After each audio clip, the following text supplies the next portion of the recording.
할렐루야. 네, 인사하겠습니다. 옆 사람과 인사하겠습니다. 오직 예수님밖에 없습니다.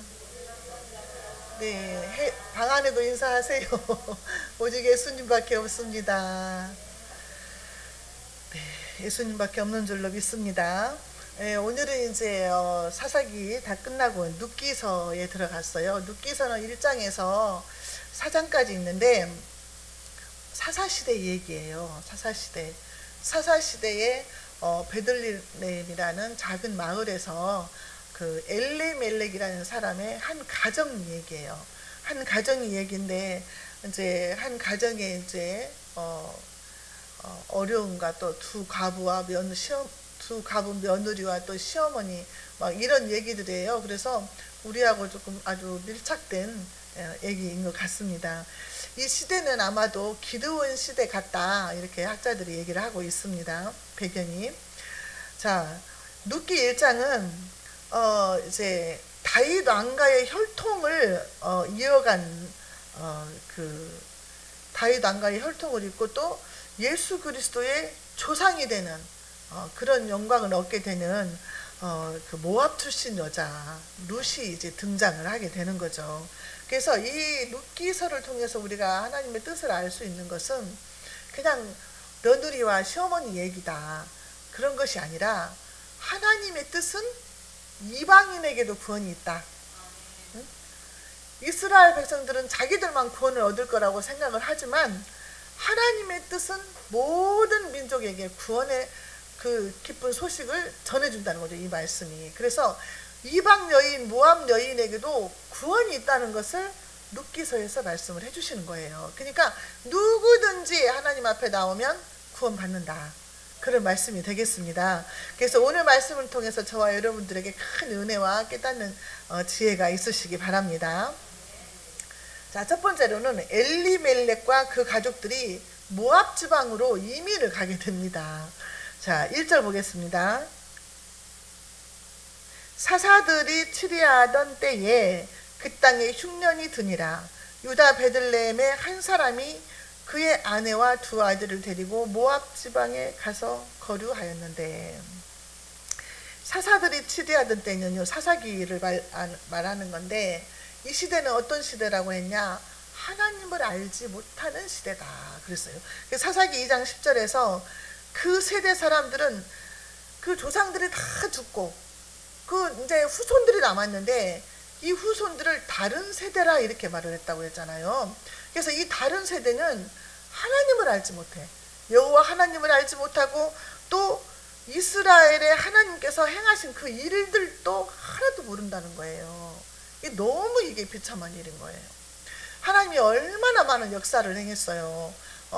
그래서 그 아브라함의 하나님이신 그 하나님, 이삭의 하나님, 야곱의 하나님, 그 하나님이 이제 모세를 통해서 홍해를 건너고 애굽에서 출애굽시켜서 홍해의 기적을 일으키고 반석에서 샘물 나게 하시고 구름 기둥, 불 기둥으로 인도하시고 만나와 메추라기를 먹이시고 가나안 땅까지 점령할 수 있도록 했던 그 하나님의 일을 하나도 모른다는 거예요. 이게 말도 안 되는 일이잖아요. 역사를 모르면 희망이 없는 거예요. 역사 공부는 잘해야 돼요. 잘 가르쳐야 돼요. 근데 그것들을 막 교과서를 다 빼고 놓고 막 맘대로 지금 하잖아요. 그래서 작년에 2023년도에 기독교가 내용이 2페이지인가 되고 불교는 6페이지인가 되고 이슬람이 11페이지인가 됐다는 거예요. 이슬람이 우리나라에 뭘 했는데 그렇게 많이 비중을 차지하냐. 기독교가 우리나라에 얼마나 많은 일을 했고 외국에서부터 선교사들 들어와가지고 학교 짓고 병원 짓고 막 엄청난 일들을 많이 해서 우리나라가 이렇게 부흥이 됐잖아요. 근데 그 사단이 막 교과서 만드는 데도까지도 이렇게 작업을 한다는 거죠. 그러니까 우리가 기도해야 될 부분이 너무 많다는 거예요. 역사를 잘 가르쳐야 되거든요. 그러니까 한국 기독교가 얼마나 좋은 일을 많이 했고 지금도 얼마나 많은 좋은 일들을 하는데 그냥 나쁜 뉴스만 아주 그냥 돼서 특별히 하잖아요. 지난번에 그 고등학교에서 그 교회에서 여고생이 죽었잖아요. 처음에 뉴스가 나올 때는 여호와 증인이라고 나왔거든요. 근데 그 다음에 나올 때 뉴스에 여호와 증인을 쏙 빼는 거예요. 그러면 교회에서 사람이 죽었다 이렇게 나오는 거죠. 그 처음 듣는 사람들은. 이단들이 너무 판을 쳐가지고 교회를 아주 그냥 우습게 만들어 버리는 거예요. 그냥 우리가 하나님의 은혜를 대한민국에 했던 그 은혜들을 절대로 잊어먹지 말고 자녀들한테 잘 가르쳐야 된다는 거지. 역사 공부를 우리가 해야 될 것 같아요. 한국 기독교 역사에 이런 것들을. 그래서 이스라엘 백성들이요 후손들한테 이런 것을 가르치질 않은 거예요. 까마득히 모르는 거예요. 하나님에 대해서를 모르고 있다는 게 말도 안 되는 일이잖아요. 지금 하나님이 택한 백성인데, 언약 백성인데. 그래서 이때 사람들은요 자기 소견에 옳은 대로 했다 그랬어요. 21장 25절에서 보면은 그때의 왕이 없으므로 자기 생각에 옳은 대로 했다는 거예요. 근데 사람의 생각은 온전치가 않아요. 내가 옳다고 생각하는데 이게 틀린 경우가 너무 많잖아요. 우리가 그렇게 다 옳다고 생각해서 옳은 일이었으면 실패한 인생이 하나도 없지요. 그게 좋다고 옳다고 생각해서 선택을 했는데 나중에 가서 보니까 아주 잘못된 선택이라는 거죠. 내가 그때 그 시절로 갔으면 절대 그 일을 하지 않는다. 그런 사건들이 얼마나 많아요 우리가. 근데 내 생각이 옳다고 생각하고 사는 거야 사람들이. 자기 생각이 옳은 대로. 그 시절이 지금 사사기 시절인데 그때에 일어난 일이라는 거죠. 그때에 그 땅에 흉년이 들었다 그랬어요. 흉년은 우리가 살다 보면은 흉년이 많이 들어요. 물질적인 가난이 오고 막 궁핍하고 막 흉년이 들 때가 있어요. 내 본의 아니게 내가 막 나쁜 짓을 한 것도 아니고 내가 게으른 것도 아닌데 나 잘 살고 있었는데 갑자기 흉년이 올 때가 있더라고 말이에요. 이 흉년이 오는 때를 우리가 잘 그것을 지혜롭게 넘기지 않으면 미래가 보장이 되지 않는 거예요. 이거를 어떻게 믿음 안에서 말씀 안에서 이거를 극복하느냐에 따라서 그 후의 삶이 다르다는 거죠. 자, 흉년이 들 때는 어떻게 해야 될까요? 여러분들 같으면 어떻게 하겠어요? 흉년이 들어서 너무 마음도 갈급하고 물질도 힘들고 가난하고 그냥 힘들고 영적으로도 너무 힘들어. 그럼 우리가 어떻게 해야 돼요? 사람 찾아다니면서 막 물어보고 교훈받고 그래야 되냐? 하나님 앞에 엎드려야 된다는 거죠. 하나님 살려주세요 밖에 없어요. 하나님은 전지전능하신 하나님이시고 모든 것을 할 수 있는 분이시고 나의 모든 것을 다 알고 계시거든요. 내가 지금 어떤 상태인지 사람들은 몰라요. 부모도 몰라요. 자식도 몰라요. 나밖에 몰라. 그러니까 나를 가장 잘 아시는 하나님 앞에 나가서 부르짖고 기도하고 엎드리면서 회개하고 살려달라고 하는 수밖에 없거든요. 그래야 이 흉년의 때를 이길 수가 있는 거예요. 근데 이 흉년의 때를 맞이해서 어떻게 행동을 하는가 여기 이제 룻기서에 나와 있다는 거죠. 자, 이스라엘 백성들은요 하나님의 말씀을 잘 지키고 순종을 하면 흉년은 없다 그랬어요. 보세요. 레위기 26장 3절 5절 제가 읽어드릴게요.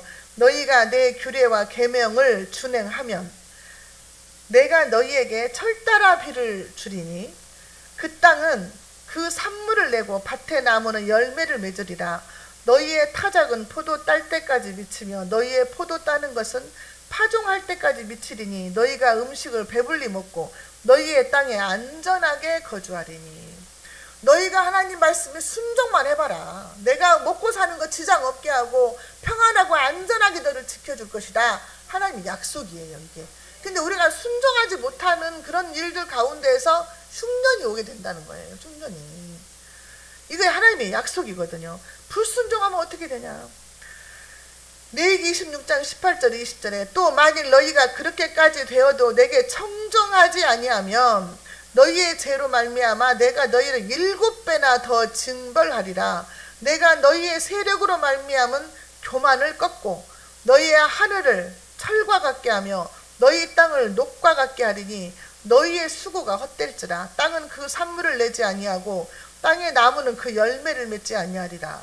하늘문을 닫아버리겠다 그 말이에요. 하늘이 철물 같고 땅이 녹 같으면 농사를 지을 수가 없죠. 비가 내리지도 않고 하늘문을 닫아버리겠다 그 말이에요. 너희들이 하나님의 말씀에 순종하지 않으면 7배나 징벌을 내리겠다는 거예요. 왜냐하면 하나님의 언약 백성이니까.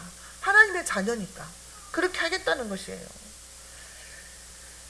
사사시대의 흉년은요, 그 적군들이 쳐들어와서 다 약탈을 해갔잖아요. 그러니까 먹고 살 것이 없는 그런 흉년이 온 거죠.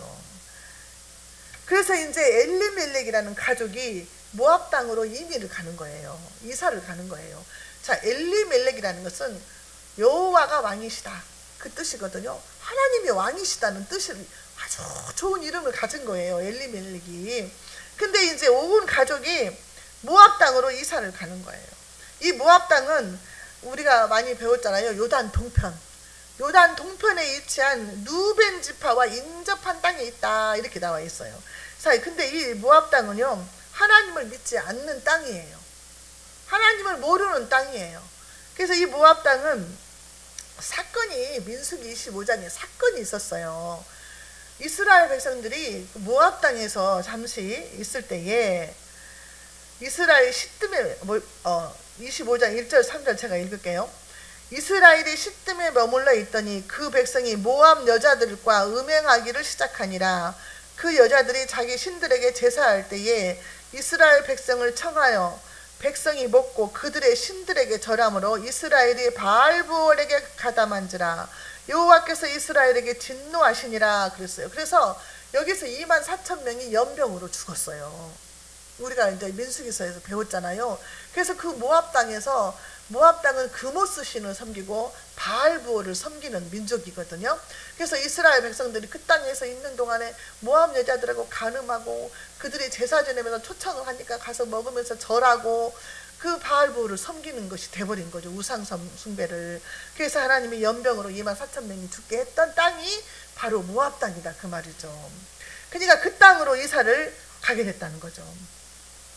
하나님께서 12지파에게 땅을 분배할 때 하나님이 그 땅을 지키라고 분배를 해주신 거잖아요. 그냥 그 땅을 떠나면 안 되는 거예요. 약속을 버린 거잖아요. 그래서 땅을 떠나면 안 되는데 자기 기업을 지키라 그랬어요, 하나님이. 근데 그 지키지 않고 흉년이 들었을 때에 하나님한테 물어보지 않고 자기 마음대로 이민을 갔다 그 말이죠.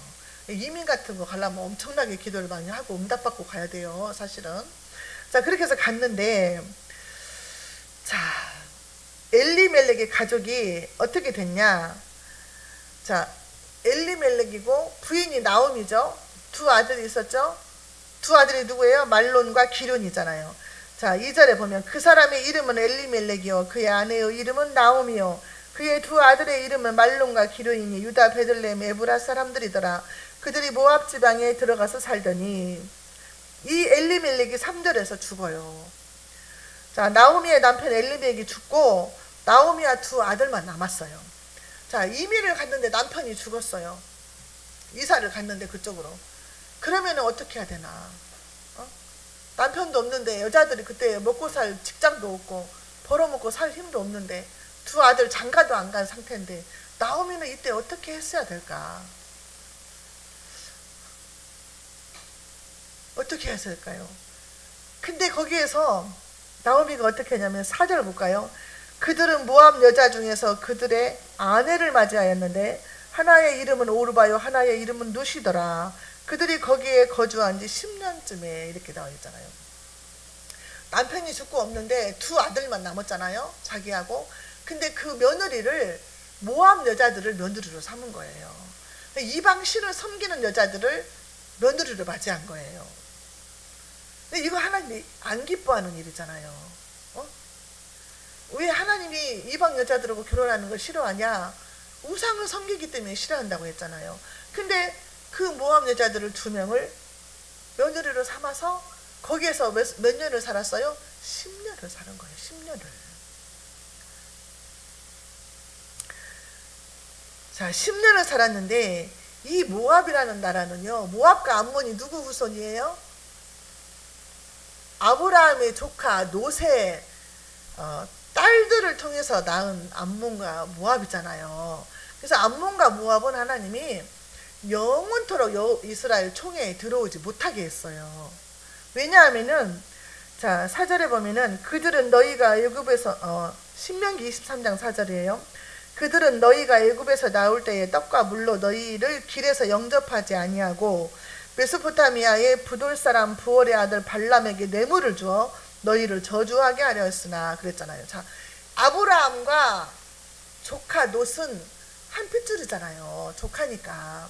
그래서 그 롯이 전쟁통에 롯이 다 포로로 잡혀가고 했을 때 아브라함이 자기가 기른 그 군사 318명을 데리고 가서 막 납치되어 있는 그 식구들도 다 뺏어오고 물건도 뺏긴 거 다 찾아오고 막 이렇게 도와줬잖아요. 그렇게 했는데 그것들을 자식들한테 조상들한테 안 가르친 거겠죠. 그러니까 나중에 후대에 가가지고는 원수가 된 거예요. 원수가. 너희 조상 할아버지가 살아계실 때 이러이러했다 이렇게 가르치질 않은 거예요. 은혜 받았던 것들을. 그러니까 이제 이스라엘 백성들이 애굽에서 나와가지고 가나안 땅으로 가는 길에 우리가 그 길만 지나가기만 하겠다. 물도 우리 거 먹고 절대 너네 거 건들지도 않겠고 그냥 조용하게 얌전하게 지나가게만 해달라. 그렇게 했는데 이게 모압 사람들이 안 된다 하면서 칼을 들고 나와서 전쟁을 하려고 했잖아요. 그렇기 때문에 하나님이 그 사람들은 영원토록 이스라엘 총회에 들어오지 못하게 하라고 명령을 하신 거죠. 그러니까 이스라엘 총회에 들어오지 못할 모압 사람들과 혼사를 맺은 거예요. 여러분들 아들들이 있는 사람들, 며느리 예수 잘 믿는 사람 얻게 해달라고 지금부터 기도해야 돼요. 그거 정말 중요해요. 며느리 사람 하나 잘못 들으면 큰일 나요. 아주. 그래서 그거 정말 기도 많이 하시고요. 자, 그래서 이 10년 동안이나 거기서 살았다는 거예요. 자, 그래서 5절에 볼까요? 말론과 기론 두 사람이 다 죽고 10년, 결혼한 지 10년 만에 다 죽은 거죠. 그 여인은 두 아들과 남편의 뒤를 남았더라. 그러니까 10년 동안에 그 아들들이 아기를 못 낳았어요. 자손이 없어. 아기를 낳지 못하고 둘 다 죽었어요. 그래서 제가 이걸 보면서 아니 남편이 죽었을 때 나오미가 남편이 죽었을 때 두 아들을 데리고 고향으로 돌아왔으면 어떨까? 그랬으면 두 아들이 혹시 안 죽었을 수도 있을까? 그런 생각이 들었거든요. 하나님이 돌아오기를 기다리지 않았나 그런 생각이 들더라고요.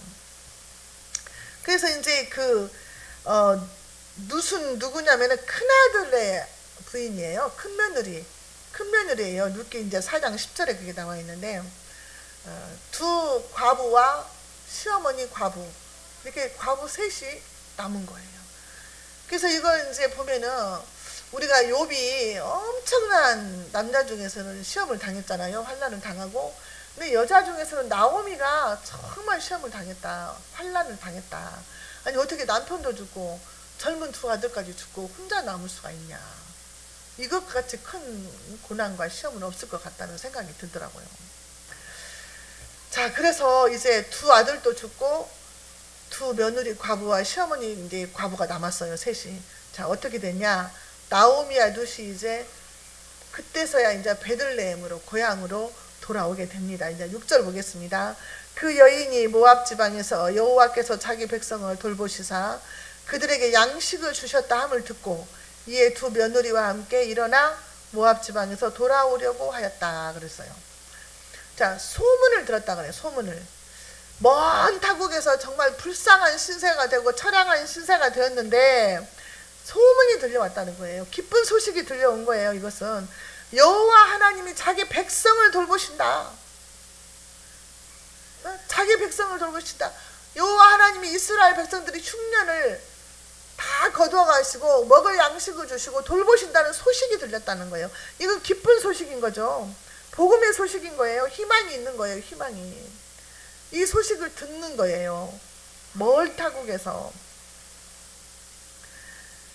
그러니까 사사시대는 하나님한테 범죄하고 또 부르짖고 기도하면 하나님이 한 사람 사사를 세워가지고 전쟁에서 이기게 해서 또 평안한 시절이 뭐 40년도 됐다 20년도 됐다 막 이렇게 했잖아요. 그게 이제 또 평화의 시간이 왔다 그 말이에요. 이제 그래서 이제 그 소식이 들렸다는 거예요. 백성들이 부르짖고 막 하니까 하나님이 또 불쌍히 여기셔서 먹을 것도 주시고 적군도 물리쳐 주시고 이런 평화의 시대가 왔다는 그 소식을 듣고 그때서야 그 땅을 떠날 용기를 얻었다는 거죠. 모압 땅이. 그러니까 우리가 있는 장소도 중요한 거예요. 장소도. 막 우상 많이 섬기는 그런 데가 살고 있으면 얼마나 정신이 어지럽겠어요. 하나님이 그 땅을 복을 안 내리시는데 내가 하나님 믿는다고 거기 있으면 그것도 참 그냥 힘들 것 같아요. 싸워야 되니까. 자, 그래서 이제 집으로 돌아올, 이제 고향으로 돌아올 계획을 하고 며느리들을 불렀잖아요. 그런데 8절 9절에요. 나오미가 두 며느리에게 이르되 너희는 각기 너희 어머니의 집으로 돌아가라. 너희가 죽은 자들과 나를 선대한 것 같이 여호와께서 너희를 선대하시기를 원하며 여호와께서 너희에게 허락하사 각기 남편의 집에서 위로를 받게 하시기를 원하노라 하고 그들에게 입맞춤에 그들이 소리를 높여서 울었다 그랬어요. 나는 이제 고향으로 돌아가니까 너희들은 모압 땅이 고향이지 않냐. 그러니까 너희는 친정으로 돌아가서 다시 재혼도 하고 남편도 만나서 평안하고 안락한 생활을 해라. 나는 돈도 없는 과부. 고향으로 돌아가 봐야 너희들에게 희망이 없다. 너는 여기서 평안하고 안정된 삶을 살아라고 말을 해요. 그러니까 처음에는 며느리들이 막 울면서 안 간다 그러잖아요. 안 가겠습니다. 친정으로 돌아가지 않겠나이다. 그러니까 또 계속해서 두 번씩이나 너희들은 돌아가라 이렇게 말을 하죠. 그러니까 시어머니가 참 좋아요. 며느리를 그렇게 가라고. 안 그러면 막 강제로 데리고 갈 수도 있는데 돌아가라고 그랬어요. 그러면서 여호와의 손이 나를 치셨으므로 내가 마음이 너무 아프다. 이 환난 당하는 것이 하나님 앞에 내가 범죄했구나. 하나님한테 내가 벌 받는구나. 이거 깨달은 거예요. 하나님이 나를 치셨구나. 이렇게 생각을 한 거죠. 우리가 이제 어려움 당할 때에 깨닫는 것이 은혜잖아요. 깨닫는 것이. 깨닫지 못하면 아무런 소용이 없어. 환난을 아무리 당해도 소용이 없어요. 그냥 깨달아야 이제 있는 거예요. 그러니까 제가 아는 저기 목사님도 이제 그 동생이 이제 암 말기여가지고 그 동안에는 여기에서 개척교회 하는 이제 목사님 형인데 무시하고 아는 체도 하고 몇 년 동안 인연을 끊고 살았대요. 근데 이제 암 말기가 되니까 이제 자기 교회 목사님은 훌륭하다고 생각하고 이렇게 떠받들었는데 동생한테 온 거예요. 부부가. 그래가지고 무릎 꿇고 빌었대요. 이렇게 귀한 일을 하는 줄을 모르고 무시하고 그랬다고. 그래가지고 무릎 꿇고 빌고 막 다 울었다 하더라고. 근데 틈만 나면 이제 내려와가지고 여기 계시더라고. 제일 평안하다고 하시면서요. 그러니까 우리가 이제 깨닫는 것이 진짜 은혜예요. 말씀을 들어도 말씀을 읽어도 깨닫지 못하면 전혀 소용이 없는 거예요. 깨닫는 것이 은혜라는 거죠. 그래서 우리가 날마다 깨달아야 되는데 나오미가 깨달은 거예요. 하나님이 나를 치셨다. 그래서 내가 너무 마음이 괴롭다. 자기 죄 때문이라고 생각을 하는 거죠. 나오미가 또 이르되 15절 보라 자 14절에 그들이 소리 높여 다시 울더니 오르바는 그의 시어머니에게 입맞추되 룻은 그를 붙잡았다 그랬어요. 이제 오르바라는 둘째 며느리는 친정으로 가버렸어요. 이제 입맞추고. 근데 룻은 시어머니를 꽉 붙잡고 따라오는 거예요. 그러니까 또 이제 나오미가 그러는 거죠. 야 나오미야 아니 야, 룻아 너희 동서를 봐라. 너희 동서 오르바는 15절에 나오미가 또 이르되 보라 네 동서는 그의 백성과 그의 신들에게로 돌아가나니 너도 너희 동서를 따라 돌아가라 하니. 자 그의 백성과 그의 신들에게로 돌아갔다 이렇게 말하잖아요. 그러니까 그의 신 그모스 신 바알볼 신 우상신한테로 돌아갔다. 너도 가라. 너희 백성들한테로 가라 이렇게 말하잖아요. 이게 그냥 어머니를 떠난 게 아니라 하나님을 떠난 것이 되는 거죠. 여기는. 그래서 이제 떠나갔는데 여기 16절에 이제 그 룻의 고백이 너무 감동적인 거죠. 같이 한번 볼게요.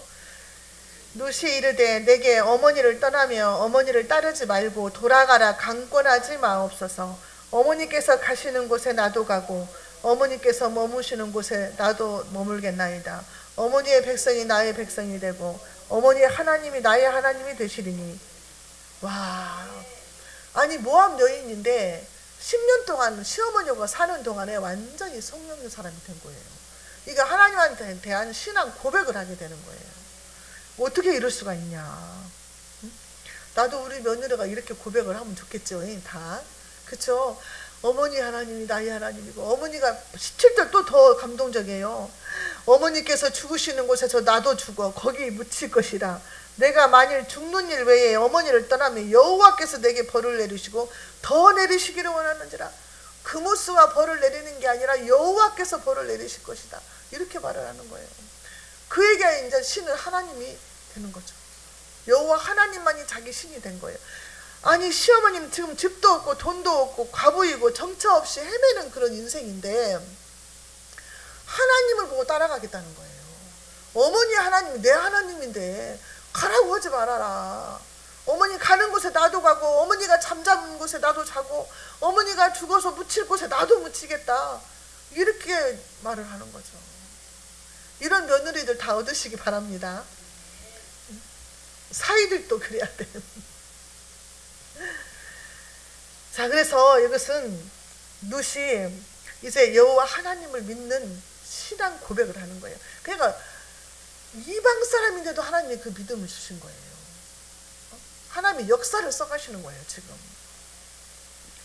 그에게 믿음을 주셨는데, 그래도 나오미가 이방 땅에서 며느리들한테 그 하나님 믿는 사람으로 그 본이 되는 삶을 살지 않았나 싶어요. 왜 어떤 사람들은 그잖아요. 우리 시어머니가 가는 천국은 나도 안 간다, 이런 사람도 있잖아요. 시어머니가 집에서 본이 되지 못하게 하기 때문에. 근데 여기는 어머니 하나님을 나의 하나님이라고 고백을 하잖아요. 그러니까 나도 그런 시어머니가 되어야 되겠다. 며느리한테 그런 좋은 믿음의 본을 보이고 하나님 살아계시다는 것을 보여줄 수 있는 그런 시어머니가 되어야 되겠다. 이런 결단을 또 하게 되는 거죠. 이게 아니, 우리 자녀들이 나 때문에 억지로 교회 나온다. 그러면 안 되잖아요. 응? 억지로 교회 나온다. 내가 없어도, 내가 죽고 없어도 내 자녀들이 기쁨으로 하나님을 섬길 수 있는 그런 믿음을 가져야 된다고 말이에요. 이 믿음을 유산으로 줘야 되는 것이죠. 우리는 그게 우리들에게 가장 큰 숙제예요.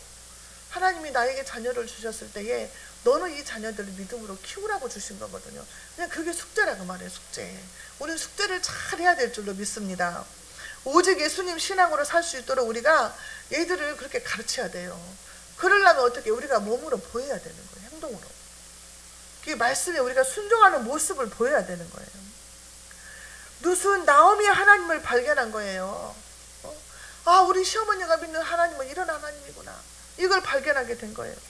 내가 이제 하나님의 증인으로 살아야 되겠다는 거죠. 자, 그래서 이제 고향으로 둘이 떠나게 되는 거죠. 이 룻은요, 본토 친척 아비 집을 떠난 거예요. 그렇잖아요. 모압 땅에서 베들레헴으로 가게 되잖아요. 시어머니 따라서. 근데 아브라함처럼 본토 친척 아비 집을 떠나는 거죠. 그 우상을 떠난 거예요. 우상신을 떠난 거예요. 하나님께로 돌아온 거예요. 자기 백성들의 신을 버렸어요. 그쪽에서는 배교라고 하겠죠. 그렇지만 유일신 하나님을 섬기게 되는 거죠.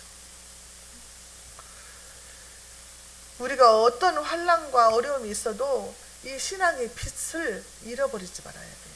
나오미는 지금 남편도 없죠. 자녀들도 죽었잖아요.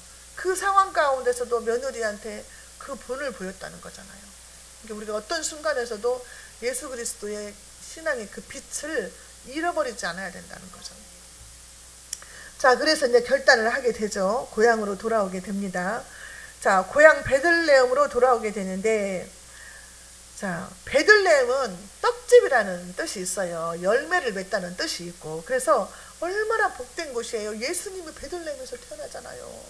그렇게 복된 장소가 베들레헴이에요. 우리가 교회 안에서 이렇게 성령이 충만하게 예배드리고 찬양하지 나이트클럽에 가갖고 찬양이 나오겠어요, 여러분? 장소가 이렇게 중요하다니까요.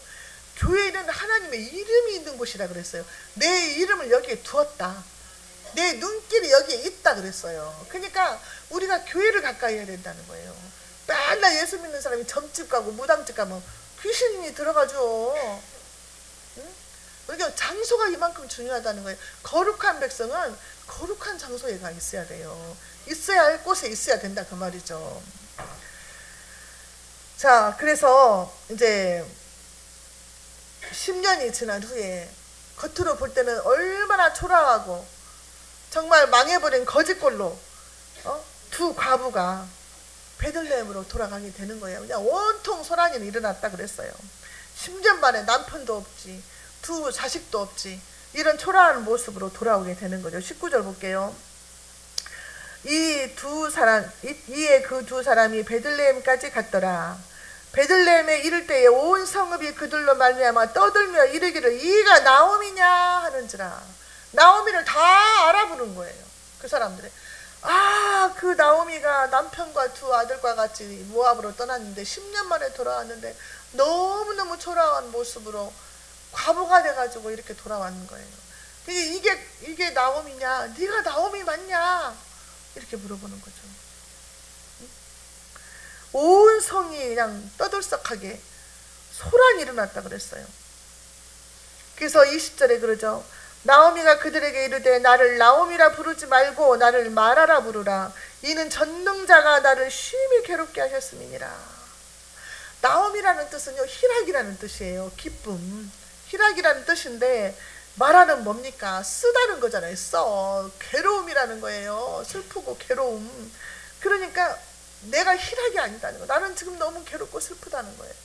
난 기쁨이 없다는 거예요. 자, 마라의 쓴물을 우리가 출애굽기에서 봤잖아요. 이스라엘 백성들이 행진할 때에 너무 목이 마른데 샘물이 있어가지고 물을 먹었더니 너무 써가지고 못 먹었잖아요. 그 마라가 그렇게 쓴 물이라는 거죠.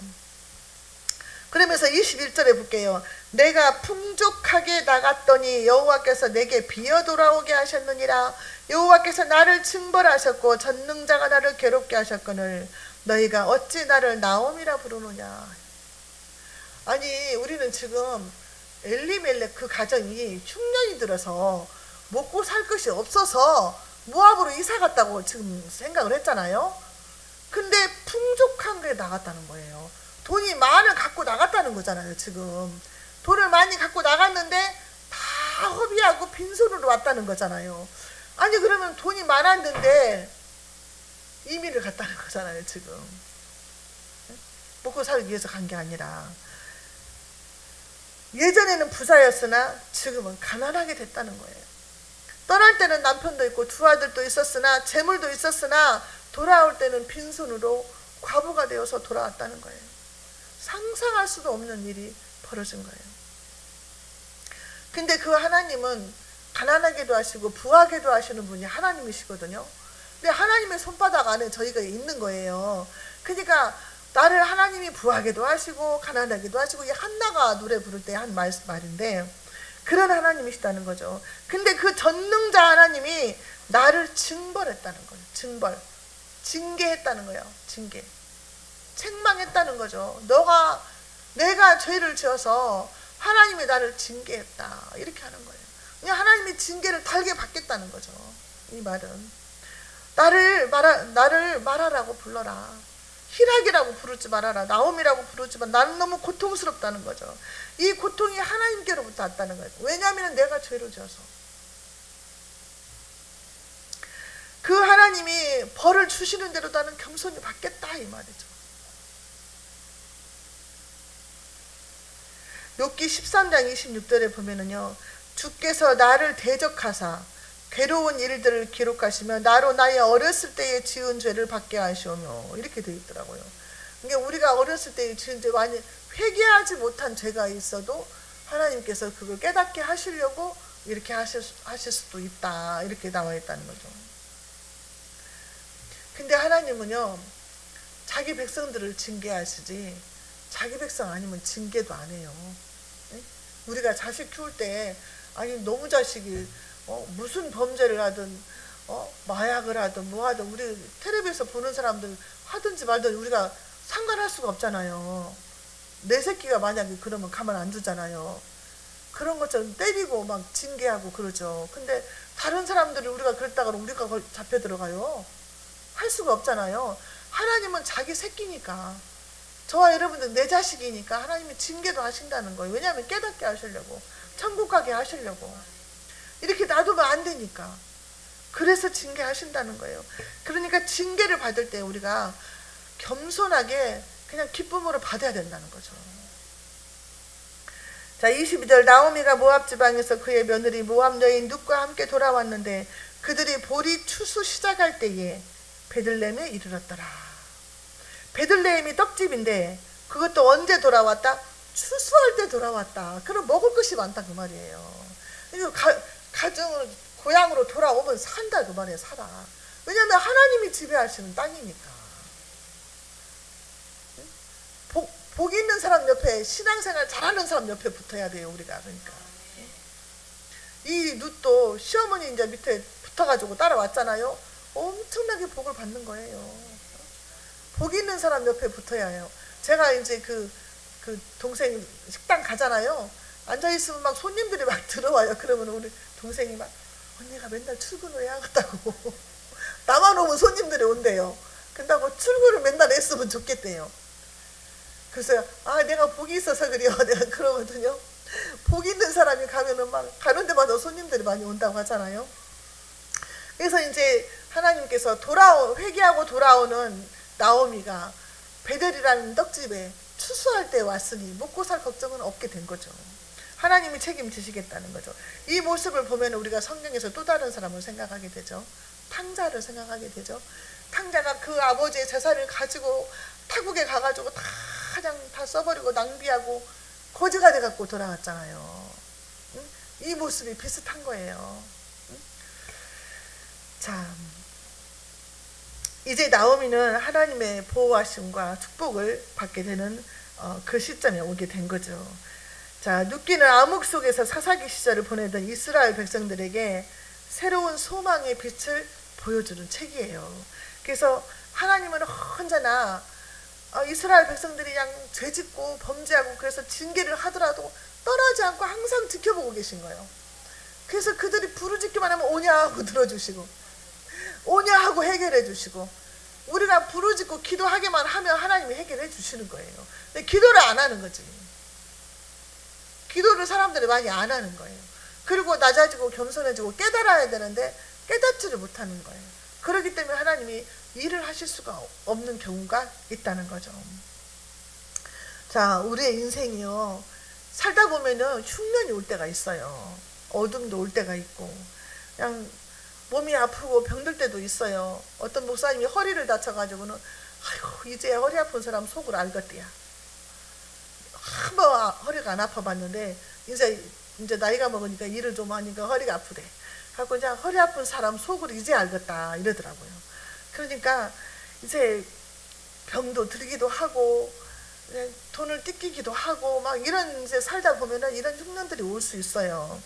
자, 그러면은 이 힘든 시절을 우리가 보내고 있을 때에 그 고난을 통해서 하나님은 하나님의 계획을 나를 통해서 이루시려고 그릇을 만들어 간다고 말이에요. 그릇을. 그래서 저도 막 직장생활, 아가씨 때 직장생활 할 때까지는 고생을 별로 모르고 살았거든요. 근데 이제 하나님이 목사로 쓰시려니까 이제 뭐라고 하시냐면은 온실 속에 화초 같아가지고 어떻게 쓰겠냐 이거요. 응? 온실 속에 화초 같아갖고 하나님은 어떻게 쓰겠냐. 그러니까 이제 회오리 바람을 한번 샥 이렇게 해가지고 바닥을 한번 치게 하시는 거죠. 그래서 내가 그 환난을 통해서 부르짖게 하게 하는 거죠. 그러니까 영적인 사람으로 성장을 시키기 위해서, 왜냐하면 우리 인간이요 고난이 없으면 부르짖질 않아요. 평안하고 행복하잖아요. 기도할 것이 없는데 뭐하러 기도하겠어요. 그러니까 게으르고 나태해져요 이제. 그래서 평안하다 할 때에 주님이 오시니까 조심하라 이렇게 말씀하시는 거예요. 그러니까 평안하고 걱정거리가 없어도 우리는 부르짖고 기도하는 것을 게을리하면 안 되는 거예요. 그때에 시험이 들기 마련이거든요. 그래서 우리가 이제 평안할 때도 기도하고 고통 속에 있을 때도 부르짖고 기도하고, 나를 통해서 하나님이 계획하신 것이 있다 그 말이에요. 그 뜻을 이룰 수 있도록 우리가 성령의 사람, 믿음의 사람이 되어야 될 줄로 믿습니다. 오늘 말씀을 통해서 하나님께서 이방인들에게도 구원을 주시는 그 통로로 룻을 이제 사용하시게 되는데, 이방 여자일지라도 그에게 믿음을 주셔서 이렇게 이제 사용을 하시는데, 우리는 이미 하나님의 자녀가 됐잖아요. 그러니 하나님의 손바닥 안에 있는 저와 여러분들은 하나님께 영광을 돌리는 삶을 살아야 될 줄로 믿습니다. 기도하겠습니다. 하나님 아버지, 감사합니다. 하늘의 별과 같이 바닷가의 모래알 같이 이 세상의 많은 사람 가운데서 너는 내 것이다 택하시고 불러주시고 자녀 삼아주시고 여기까지 인도하신 에베네셀 하나님, 감사합니다. 날마다 순간마다 하나님의 그 은혜를, 깨닫는 은혜를 우리에게 허락하여 주시고, 날마다 우리의 심령이 주님을 향하여 사랑하는 마음으로 충만하게 하시며, 또한 나를 통해서 하시고자 하는 일이 나를 통해 일어날 수 있도록, 이루어질 수 있도록 준비된 그릇이 되게 하여 주시옵소서. 우리에게 영혼들을 사랑하는 마음을 주시고, 우리의 입술을 통해서, 우리의 행함을 통해서 내 주변에 있는 모든 사람들이 예수님을 믿고 구원받는 역사가 일어날 수 있도록 구원의 통로, 축복의 통로가 되게 하여 주옵소서. 예수님의 이름으로 기도하옵나이다. 아멘.